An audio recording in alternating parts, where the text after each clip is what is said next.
ప్రసంగి గ్రంథం 6వ అధ్యాయం. సూర్యుని క్రింద దురవస్థ ఒకటి నాకు కనబడెను.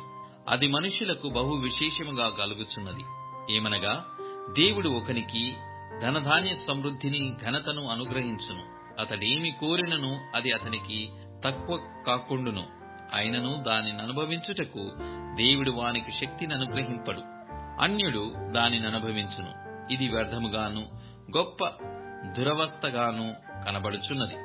ఒకడు 100 మంది పిల్లలను కని దీర్ఘాయుష్మంతుడై చిరకాలము జీవించున్నను అతడు సుఖానుభవము నెరగకయు తగిన రీతిని సమాధి చేయబడకయు నుండిన ఎడల వాని గతి కంటే పడిపోయిన పిండము యొక్క గతి మేలని నేననుకొనుచున్నాను.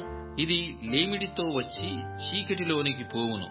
దాని పేరు చీకటి చేత కమ్మబడెను. అది సూర్యుని చూచినది కాదు. ఏ సంగతియు దానికి తెలియదు. అతని గతి కంటే దాని గతి నెమ్మదిగలది.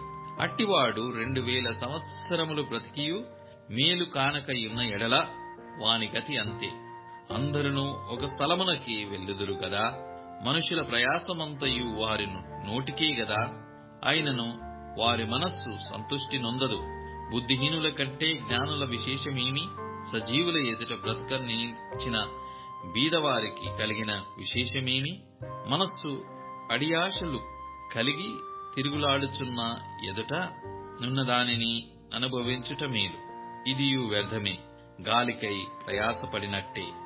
ముందుండినది బహుకాలము క్రిందనే తెలియబడెను.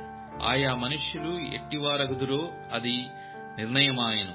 తమ కంటే బలవంతుడైన వానితో వారు వ్యాజ్యమాడజాలరు. పలకబడిన మాటలలో నిరర్ధకమైన మాటలు చాలా ఉండును. వాటి వలన నరులకేమి లాభము?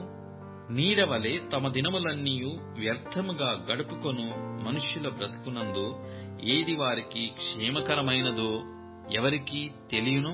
వారు పోయిన తర్వాత ఏమి సంభవించునో వారితో ఎవరు చెప్పగలరు?